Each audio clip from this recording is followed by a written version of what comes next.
कि ये हमारे बोलने की क्या होती है, कोडिंग्स होती है। अगर उस बिल्डिंग की फाउंडेशन स्ट्रांग है उसको कोई नहीं गिरा, चाहे वो हमारी क्लास चल रही है जो रेगुलर आपकी यूट्यूब पे चलती है, वहां से भी आप बेसिक्स को कवर कर सकते हो। कि यूपीएससी कई बार इस वाले पार्ट को हार्ड करेगा तो इसको इजी करेगा, तो आपको प्रिपेयर सारी चीजों के लिए करना है। को प्रिपेयर करोगे तो आप बहुत अच्छा स्कोर करने वाले हो। इंग्लिश न्यूज जो आती है ना उसको भी सुने। If you want to score good and if you really want to qualify India exam, I'm sure this session is for you. जय Hind everyone, I am Dikshant Bhandari, your mentor for India exam. So जो आज का session होने वाला है इसमें मैं आपको बताऊंगा कि आपको तैयारी किस तरीके से करनी है इंग्लिश ग्रामर की एनडीए एग्जाम के लिए। बहुत ही इंपॉर्टेंट एंड हेल्पफुल सेशन रहने वाला है सारे कैंडिडेट्स के लिए जो प्रिपेयर कर रहे हैं एनडीए एग्जाम के लिए। तो सारी की सारी बातों को हम डिस्कस करेंगे कि आप किस तरीके से प्रिपेयर कर सकते हैं और किस तरीके से आपका एग्जाम है वो आपको ईजी लगेगा। इट्स नॉट अ हर्क्यूलियन टास्क, मतलब बहुत हार्ड टास्क नहीं होता एनडीए क्वालिफाई करना, बस एक एनालिसिस आपको चाहिए होता है। और आज क्या अप्रोच रहने वाली है उन पे हम बात करेंगे। अगर आप प्रिपेयर कर रहे हैं एनडीए और आईआईटी के लिए तो आपको मालूम है आपकी डेस्टिनेशन आप सबके सामने है, जो आपको एक मीडियम देती है कि आप कहीं पे पहुंच पाए एनडीए पे। ठीक है, तो आपका डेस्टिनेशन मालूम है। आज आपका सेशन जो है प्रिपेयर किस तरीके से करना है एनडीए एग्जाम के लिए वो हम डिस्कस करेंगे। पहली जो बात मैंने लिखी है उस पहली बात को डिस्कस करने से पहले, जो फर्स्ट पॉइंट है उसको डिस्कस करने से पहले, well begun is half done, मैंने एक आपके सामने बात लिखी है। Well begun is half done मतलब क्या है? अगर आपकी शुरुआत ही अच्छी है तो आप किसी भी काम को पहले ही क्या कर देते हो, हाफ कर देते हो। मतलब क्या है? अगर आपकी शुरुआत अच्छी तो आपका अंत भी अच्छा होने वाला है। तो कभी भी आप कोई भी एग्जाम के लिए प्रिपेयर कर रहे हैं और स्पेशली यहाँ पे जो बात मैं बोल रहा हूँ एनडीए के लिए, तो अपनी तैयारी को बेसिक से लेके चलें। एक तैयारी आपकी अच्छी होनी चाहिए। मैं बार बार स्टूडेंट्स को एक बात बोलता हूं कि तैयारी जो होती है वो सिर्फ एक बार होती है, सिर्फ एक बार होती है, उसके बाद सिर्फ रिवीजन होता है। और कई बार स्टूडेंट्स क्या करते हैं, थोड़ी सी तैयारी पहले करते हैं, थोड़ी तैयारी बाद में, और फिर थोड़ी तैयारी थर्ड टाइम करते हैं। थोड़ी थोड़ी से बेटर बेटा ये रहता है कि अपने आप को 1 ईयर के लिए लॉक करो और लॉक करने के बाद तैयारी करो। मतलब जो भी डिस्ट्रैक्शंस है आपकी लाइफ की उन सब से क्या करो, बाहर निकलो। ठीक है, अवॉइड करो ये सारी की सारी चीजों को, तो आपकी ये जो प्रिपरेशन है वो काफी आसान हो जाती है। तो अब मैं आज आपको बताने वाला हूं कि आपको प्रिपेयर किस तरीके से करना है इंग्लिश ग्रामर में। देखो आपके सामने मैंने एक पहला जो पॉइंट लिखा है, कवर द बेसिक फर्स्ट। आपके लिए जो बेसिक्स रहते हैं वो बहुत इंपॉर्टेंट रहते हैं। स्टूडेंट्स जो हैं वो, एक बात मैं बता देता हूं, कभी भी कोई एडवांस में नहीं फंसता। जो स्टूडेंट्स प्रॉब्लम में आता है वो हमेशा आपका बेसिक से ही आता है। कई बार स्टूडेंट्स ट्रिक्स को याद कर लेते हैं, चाहे वो मैथमेटिक्स हो, चाहे वो इंग्लिश हो, कोई भी पार्ट हो, वहां पे आप ट्रिक्स को याद करते हो और कभी कभार बेसिक्स पे फॉर्मेशंस आती है, वहां पे आप फंस जाते हैं। तो मैं सारे स्टूडेंट्स को यही एडवाइस करूंगा, अगर आप प्रिपेयर कर रहे हैं तो पहले अपने बेसिक्स को क्लियर करें। बेसिक्स में आपका जो ग्रामर के पार्ट में, आपके जो ग्रामर के पार्ट में आता है पार्ट्स ऑफ स्पीच, इस पार्ट्स ऑफ स्पीच में बेटा ध्यान से पढ़ना है। ये बहुत जरूरी हो जाता है अगर आपको फाउंडेशन बनानी है। फाउंडेशन, अगर कोई भी बिल्डिंग है ना, अगर उस बिल्डिंग की फाउंडेशन स्ट्रांग है उसको कोई नहीं गिरा सकता। अगर बिल्डिंग की फाउंडेशन वीक है तो कहीं ना कहीं प्रॉब्लम आती है। तो यहाँ पे फाउंडेशन पे ध्यान देना है। और इस फाउंडेशन में आपको ये याद रखना है कि आपके क्या क्या आते हैं। आपका नाउन होगा इसमें, आपका प्रोनाउन होगा इसमें। ठीक है, पार्ट्स ऑफ स्पीच के नाम से भी घबराना नहीं है। पार्ट्स ऑफ स्पीच मतलब जो भी हम बात बोल रहे हैं उनके पार्ट्स। मैं तो स्टूडेंट्स को इस तरीके से बताता हूं कि ये हमारे बोलने की क्या होती है, कोडिंग्स होती हैं। हम कोडिंग्स को आपके सामने प्रेजेंट करते हैं। मैं अभी सारे स्टूडेंट्स को कवर कर पाऊं तो इसीलिए मैं हिंदी में अपनी कोडिंग्स आपके सामने प्रेजेंट कर रहा हूं। और जब हिंदी में प्रेजेंट कर रहा हूं तो सारे के सारे स्टूडेंट्स को वाली कोडिंग्स पढ़ी हुई है, इसलिए समझ में आ रही है। तो ये सारी की सारी कोडिंग्स ही है जिनको हम क्या बोलते हैं, पार्ट्स ऑफ स्पीच, हमारे बोलने के पार्ट होते हैं। आपका वर्ब भी इसमें आ जाता है। तो ये सारे के सारे पार्ट्स ऑफ स्पीच का एक मैंने एग्जाम्पल आपको दे दिया। अगर आपको नाउन पढ़ना है तो सीधा, एक ऐसी बात नहीं कि सीधा एडवांस पे आ गए, सीधा एरर्स करने लग गए। कई स्टूडेंट्स क्या होते हैं, सीधा एरर्स पे आ जाते हैं। बेटा एरर्स आपके तब होंगे जब आपके पहले बेसिक्स क्लियर होंगे। पहले आपके बेसिक्स इंपॉर्टेंट होते हैं। अगर आप पहले ही एरर पे आ जाओगे तो कहीं ना कहीं प्रॉब्लम फेस करोगे। पहले अपने बेसिक कॉन्सेप्ट्स को क्लियर करो। पहले आपके पास थ्योरी होनी चाहिए, पहले थ्योरी होगी और फिर उसके बाद जो लास्ट में आपका पार्ट आता है वो होता है आपका प्रैक्टिस का, और प्रैक्टिस बहुत इंपॉर्टेंट हो जाती है। तो पार्ट्स ऑफ स्पीच पढ़ने हैं आपने, अच्छे से कवर करने हैं, चाहे वो आपके बुक से हो, चाहे वो हमारी क्लास चल रही है जो रेगुलर आपकी यूट्यूब पे चलती है, वहां से भी आप बेसिक्स को कवर कर सकते हो। और फिर बेसिक्स को कवर करने के बाद आपके क्या आते हैं, इसमें प्रैक्टिस सेशंस आते हैं। प्रैक्टिस सेशंस में आपको क्वेश्चंस किस तरीके से अटेम्प्ट करने हैं उस पर बातें रहती हैं। आप कोई भी पार्ट्स ऑफ स्पीच को पढ़ते हो बेटा, तो पार्ट्स ऑफ स्पीच को कहीं ना कहीं कनेक्ट करा करें। मान लो आप कोई किसी पैसेज को रीड कर रहे हो, अगर आप कोई किसी पैसेज को रीड कर रहे हो तो रीड करते हुए, जैसे मैं फॉर एग्जांपल एक आपके सामने ही लिख देता हूं कि this is a session, this is a session of English grammar. अगर मैंने ये सेंटेंस भी लिखा है ना बेटा, तो आपको जब आप प्रिपेयर कर रहे हो तो आप सबको इस बात पे ध्यान देना होता है कि आपके सामने ये दिस आया तो ये क्या है, आपके पास ये इज आया तो ये क्या है, ये ए आया तो क्या है, ये सेशन आया तो क्या है, ऑफ आया तो क्या है, इंग्लिश आया तो क्या है, ग्रामर आया तो क्या है। आपको सारे के सारे पार्ट्स ऑफ स्पीच मालूम होने चाहिए कि ये आपका प्रोनाउन हो गया, ये आपका मेन वर्ब हो गया, ये आर्टिकल हो गया, ये आपका एक नाउन हो गया, फिर आपका प्रीपोजिशन आ गया, फिर एक आपका, अगर इसको बात बोले तो एक पूरा का पूरा नाउन भी कह सकते हैं, और हम इंग्लिश को एज एन एडजेक्टिव और फिर एक नाउन भी बोल सकते हैं। तो सारी की सारी चीजें आपकी बेसिक्स की क्लियर होनी चाहिए जब आप एग्जाम के लिए प्रिपेयर करें। ये आपका फाउंडेशन बनाता है, ठीक है। तो बेसिक्स पे ध्यान दें। सेकंड थिंग, जो सेकंड पॉइंट होगा, सेकंड पॉइंट है आपका practice topic wise questions and mix questions. जो आपने अभी बेसिक्स क्लियर करें, मान लो आपने बेसिक्स आपके नाउन के कवर हुए, आपने नाउन के बारे में बहुत अच्छे से पढ़ लिया, तो नाउन को पढ़ने के बाद आपको करना क्या है, इनके क्वेश्चंस को प्रैक्टिस करना है, इनके क्वेश्चंस को आपको प्रैक्टिस करना है। और प्रैक्टिस ऐसे नहीं कि आपने एक क्वेश्चन करा या 20 क्वेश्चन करे, कम से कम नहीं तो ये मान के चलो आपको 100 क्वेश्चंस प्लस करने हैं, 100 क्वेश्चंस प्लस। और 100 क्वेश्चंस भी मैंने आपके सामने बेटा ये लिखे ना, तो 100 क्वेश्चंस में भी सारे के सारे रूल कवर नहीं हो पाते, कई बार क्या होता है क्वेश्चंस रिपीटेड होते हैं। तो मेन बात ये है कि आपके अगर 100 क्वेश्चंस हो रहे हैं तो इसमें सारे के सारे कॉन्सेप्ट्स कवर होने बहुत जरूरी हैं, सारे के सारे कॉन्सेप्ट्स कवर होने बहुत जरूरी हैं। हम अपनी तरफ से यहाँ पे यूट्यूब पे सेशन करवाएंगे, तो वहां सेशन में हम ये सारी की सारी चीजें कवर करवाएंगे। अब 100 क्वेश्चंस मैंने बोला ना कॉन्सेप्ट्स कवर होने चाहिए, अगर 100 में नहीं हो रहे ना, तो ये मान के चलो कि 1000 प्लस भी चले जाओगे तो कोई बुरा नहीं होने वाला है। मेहनत कर रहे हो ना, एग्जाम के लिए प्रिपेयर कर रहे हो, तो कोई कमी नहीं होनी चाहिए। तो 1000 प्लस भी जाओगे तो कोई प्रॉब्लम वाली बात नहीं है। तो यहाँ पे आपका प्रैक्टिस क्वेश्चंस हो जाएंगे जो आपको प्रैक्टिस करने हैं टॉपिक वाइज। ये था मैंने बताया आपको टॉपिक वाइज। अगर आप इसके बाद प्रोनाउन का करेंगे तो प्रोनाउन में भी सेम आपको इसी तरीके से करना है। यहां पे तो आप कर लेते हैं, बट इसके बाद आपकी इंपॉर्टेंट जो बात रहती है वो रहती है मिक्स क्वेश्चंस में।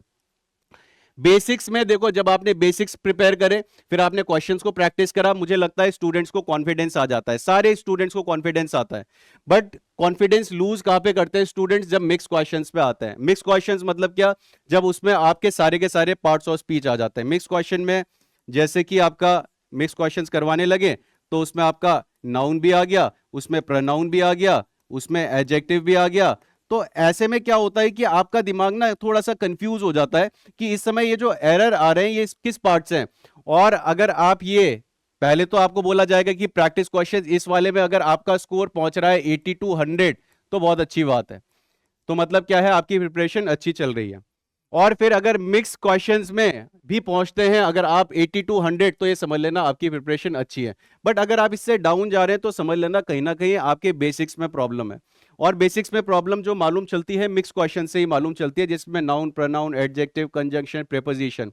कई स्टूडेंट्स यहाँ पे भी कई बार डिमांड करते हैं कि सर आप मिक्स क्वेश्चंस के स्पॉट दी एरर्स करवाए या फिर फिल इन द ब्लैंक्स करवाए। तो उसमें क्या होता है कि आपके बेसिक्स जो कॉन्सेप्ट्स होते हैं ना वो रिवाइज होते हैं, और ये भी मालूम चलता है कि आपने बेसिक्स जो पढ़े हैं वो कितने क्लियरली पढ़े हैं, आप किस तरीके से एसोसिएट कर पा रहे हो सेंटेंसेस को। ठीक है, तो आप जब प्रैक्टिस करें तो मिक्स क्वेश्चंस पे भी आप सबको ध्यान देना है। थर्ड थिंग जो बहुत इंपॉर्टेंट रहता है आपके एग्जाम के लिए, that is PYQs, previous year questions and mock test बहुत इंपॉर्टेंट होते हैं। जब आप प्रिपेयर कर रहे हैं तो जो आपके प्रीवियस ईयर के क्वेश्चंस हैं, मतलब कि जो आपके मान लेते हैं 2023 में आए हैं या फिर 2022 में आए या 2021 में आए, ये बहुत इंपॉर्टेंट होते हैं बेटा, इसको प्रिपेयर करना बहुत जरूरी है। जब आप प्रिपेयर कर रहे हैं तो आपको इन क्वेश्चन से देख के आपका एक दो पार्ट आते हैं ना एनडीए में, एक तो होता है मैथमेटिक्स का, और मैथमेटिक्स के साथ जो मैं आपको बता रहा हूं एक होता है आपका जीएटी का। और जीएटी में आपका एक पार्ट जाता है इंग्लिश का और एक पार्ट जाता है आपका जीएस का।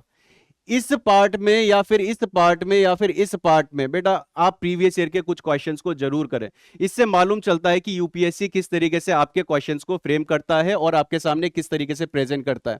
और मैं ये एनालिसिस सारे स्टूडेंट्स को बोलता हूं करने के लिए। करने का पर्पस ये है कि जब आप इसको समझ के करते हो, अंडरस्टैंड हो के करके करते हो, तो क्या होता है आपको ये चीजें क्लियर हो जाती है कि यूपीएससी कई बार इस वाले पार्ट को हार्ड करेगा तो इसको इजी करेगा, इसको इजी करेगा या इसको हार्ड करेगा, इसको इजी करेगा। मतलब क्या करता रहेगा, शफल करता रहेगा इस तरीके से।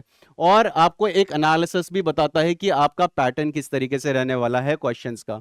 और पहली वाली जो वीडियो थी इंट्रोडक्शन की, उसमें मैं ऑलरेडी ये बातें आपको सारी की सारी चीजें डिस्कस कर चुका हूं।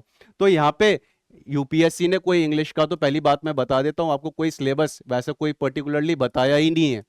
आप देखोगे इस सिलेबस को, तो सिलेबस में आपको पार्ट्स ऑफ स्पीच वैसे ऐसा कुछ डिटेल में कुछ नहीं लिखा गया है, तो आपको प्रिपेयर सारी चीजों के लिए करना है।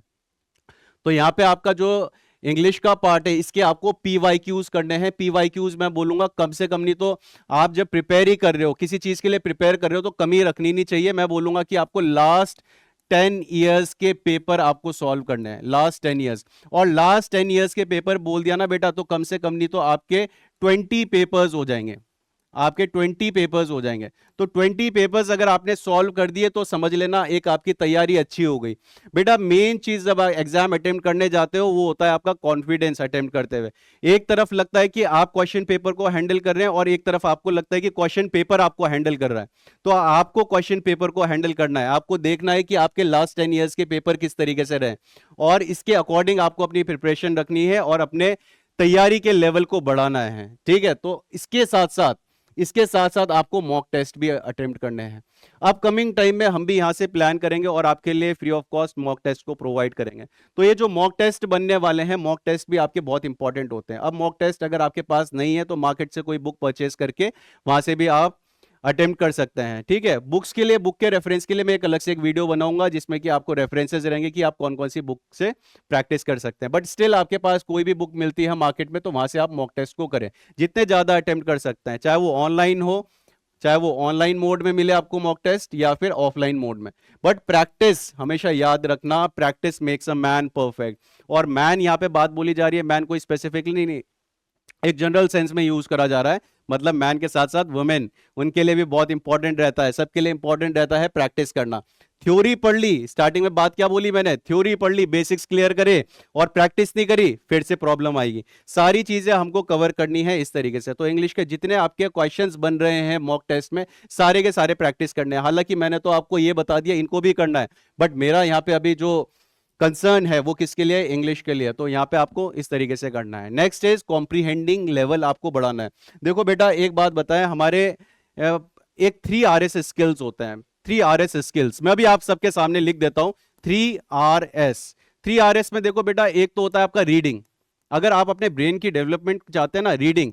और एक होता है आपका राइटिंग, डेवलपमेंट के लिए आपके ये स्किल्स बहुत इंपॉर्टेंट होता है। और एक होता है रिथमेटिक, रिथमेटिक। ये स्किल्स आपके पास होने चाहिए, एक रीडिंग हो गया, एक राइटिंग हो गया, एक रिथमेटिक हो गया। और ये आपके जो बात लिखी गई है ना, इंप्रूव कॉम्प्रीहेंडिंग, कॉम्प्रीहेंडिंग से मत घबराना। कॉम्प्रीहेंड का मतलब होता है अंडरस्टैंड करना। मतलब किसके बारे में, अंडरस्टैंडिंग के बारे में बात चल रही है, अंडरस्टैंडिंग के बारे में। कि आपके पास देखो कोई सा भी एग्जाम है, कोई सा भी एग्जाम है, एक कॉम्प्रीहेंशन का पार्ट आता है। कॉम्प्रीहेंशन के पार्ट में होता क्या है, आपके पास एक पैसेज प्रेजेंट होता है, और पैसेज भी आपके पास ना 3 तरीके से आता है। ये जो कॉम्प्रीहेंशन होता है आपका, कॉम्प्रीहेंशन में आपके पास 3 तरीके से आते हैं। एक तो आता है आपके पास पैसेज आ जाता है, उस पैसेज को आप रीड करते हो, उसके बेस आपके पास क्वेश्चन एंड आंसर्स होते हैं। एक आपके पास आता है PQRS, PQRS जिसको हम पैराजंबल्स के नाम से भी जानते हैं। तो ये पैराजंबल्स होते हैं। ठीक है, पैराजंबल्स भी आपके इंपॉर्टेंट हो जाते हैं। कई जगह आपको ना सेंटेंस रीअरेंजमेंट के नाम से भी होता है, ये इसको याद रखना, सेंटेंस रीअरेंजमेंट के नाम से भी आपको दिख जाएगा, सेंटेंस रीअरेंजमेंट के नाम से भी दिख जाएगा। इसके अलावा जो आपका आता है थर्ड क्लोज टेस्ट, ये तीनों टेस्ट बेटा ऐसे हैं जो कि 100% श्योरिटी देते हैं, 100% आने ही आने हैं। मतलब इनमें मार्क्स आपके पक्के हैं। अगर आप कॉम्प्रीहेंशन को डेवलप करते हो तो आगे आपको प्रॉब्लम नहीं आती है, एक आप अच्छा स्कोर कर लेते हो। ये तीनों के तीनों पार्ट आपके बहुत इंपॉर्टेंट हो जाते हैं। एक हो गया पैसेज, एक हो गया आपका पीक्यूआरएस, और थर्ड क्या हो गया, क्लोज टेस्ट। ये सारे के सारे आपके कॉम्प्रीहेंशन के पार्ट है। वोकैबुलरीज ऐसा हो सकता है पढ़ी हुई ना है, ऐसा भी हो सकता है कि आपने जो पार्ट्स ऑफ स्पीच के क्वेश्चन पढ़े थे नाउन प्रोनाउन के, उसमें कंफ्यूजन आई, ज्यादा से ज्यादा 4 कर पाए। बट आपके पास कॉम्प्रीहेंशन के ये क्वेश्चंस आने ही आने वाले हैं, ये आपके फिक्स्ड हैं, ये आपके फिक्स्ड हैं, ये फिक्स्ड है। तो इसमें ध्यान जरूर दें, क्योंकि आप अगर इनको प्रिपेयर करोगे तो आप बहुत अच्छा स्कोर करने वाले हो। तो आपकी रीडिंग होती है, रीडिंग को रखें, लिखने की भी प्रैक्टिस करें। ठीक है, कई स्टूडेंट अवॉइड करते हैं, स्कूल के बाद तो छूट ही जाता है लिखने वाली हैबिट। तो यहाँ पे सारे students, whether you are in school और अगर आपने स्कूल पास भी कर लिया है तब भी आप रीडिंग की और राइटिंग की हैबिट रखें। रिथमेटिक तो बेटा आप सबको मालूम है, एक एनालिसिस मतलब क्या, एडिशन सब्सट्रैक्शन, वो आपका रिथमेटिक में आता है। बट रिथमेटिक यहाँ पे जो बोला गया है आपका दिमाग का एडिशन सब्सट्रैक्शन की, मतलब कि आप किस तरीके से सोचते हो। बेटा हमारे ना स्किल्स होते हैं, स्किल्स के साथ साथ हमारे ना 5 सेंसरी ऑर्गन्स होते हैं। एक तो होता है आईज, ईयर्स, नोज, टंग, स्किन। 5 सेंसरी ऑर्गन्स में से जो अब हम रीड करते हैं तो हमारा आईज, आईज का यूटिलाइजेशन हो रहा है, फिर हमारा टंग का भी हो रहा है, रीड करते हुए बोलेंगे तो रीड करते हुए इसको भी यूज कर सकते हैं कॉम्प्रिहेंशन में, और फिर कानों का भी होता है, ईयर्स का। हम अपने 3 सेंसरी ऑर्गन्स को यूज करते हैं। तो बेटा मैं जब भी किसी को बोलता हूं कि अगर आपको डेवलप करना है तो आपको कॉम्प्रिहेंशन के लिए आपको बोलना भी पड़ेगा। बोलोगे तो कानों में आवाज जाएगी, ठीक है, बोलोगे टंग का भी यूज होगा, आपकी फ्लुएंसी भी आएगी, फिर कान में आवाज भी जाएगी, ठीक है, और आंखों से आप देख भी रहे हो कि आपका फॉर्मेशन किस तरीके से बन रहा है। तो हमारे 3 सेंसरी ऑर्गन्स यूज हो रहे होते हैं। तो इसीलिए मैं बात बोलता हूं, अगर आपको कॉम्प्रिहेंशन में डेवलपमेंट चाहते हैं तो डेवलपमेंट के लिए आप क्या करोगे, आपको बोल बोल के किसी चीज को पढ़ना है। अब रेफरेंसेस के लिए मैं आपको बता देता हूं कि आप क्या पढ़ सकते हो। अगर आप चाहते हो इंप्रूव करना, तो इंप्रूव करने के लिए एक तो आपके पास होता है जो बहुत इंपॉर्टेंट है, वो है न्यूज़पेपर। न्यूज़पेपर से आप रेगुलर अपने कॉम्प्रीहेंशन के पार्ट को कवर कर सकते हो और काफी चीजों को कवर कर सकते हो, ठीक है।